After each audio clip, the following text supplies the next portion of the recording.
ನನ್ನ ಪ್ರೀತಿಯ ಮಗುವೆ, ಸುತ್ತಮುತ್ತಲೂ ಏನೆಲ್ಲ ನೀನು ನೋಡುತ್ತಿದ್ದೀಯೋ ಮತ್ತು ಏನೆಲ್ಲ ಗ್ರಹಿಸಬಲ್ಲೆಯೋ ಅವೆಲ್ಲವೂ ಒಂದೇ ಮೂಲದಿಂದ ಸೃಷ್ಟಿಸಲ್ಪಟ್ಟಿವೆ. ಪೀಳಿಗೆಯಿಂದ ಪೀಳಿಗೆಗೆ ಮನುಜರು ಮತ್ತು ಮನಸ್ಸುಗಳ ಕಾರಣದಿಂದ ಇದರ ವಿಭಜನೆಗೊಳ್ಳುತ್ತಾ ವಿವಿಧ ರೂಪ ತಾಳಿದೆ ಅಷ್ಟೆ. ಈ ಭೂಲೋಕದಲ್ಲಿ ನಾನು ಬಂದ ಮುಖ್ಯ ಉದ್ದೇಶವೇ ಮಾನವರಿಗೆ ಈ ಏಕತೆಯ ಬಗ್ಗೆ ನೆನಪಿಸುವುದಕ್ಕೋಸ್ಕರ.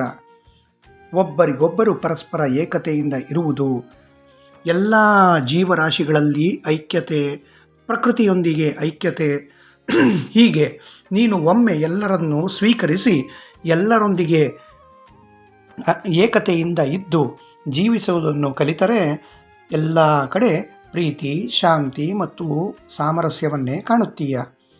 ಇದು ಶಾಶ್ವತವಾದ ಸತ್ಯ ಮತ್ತು ಪ್ರತಿಯೊಬ್ಬರಿಗೂ ಹಾಗೂ ಎಲ್ಲರಿಗೂ ಇದರ ಅರಿವಾಗುತ್ತದೆ. ನಿನ್ನ ಖರ್ಚಿನ ಬಗ್ಗೆ ಚಿಂತಿಸಬೇಡ. ಹಣಕಾಸಿನ ವ್ಯವಸ್ಥೆ ಸಮಯಕ್ಕೆ ಸರಿಯಾಗಿ ಆಗುತ್ತದೆ. ನನ್ನ ಆಶೀರ್ವಾದಗಳು ನಿನಗೆ ಇವೆ. ಸದಾ ನಗುತ್ತಿರು.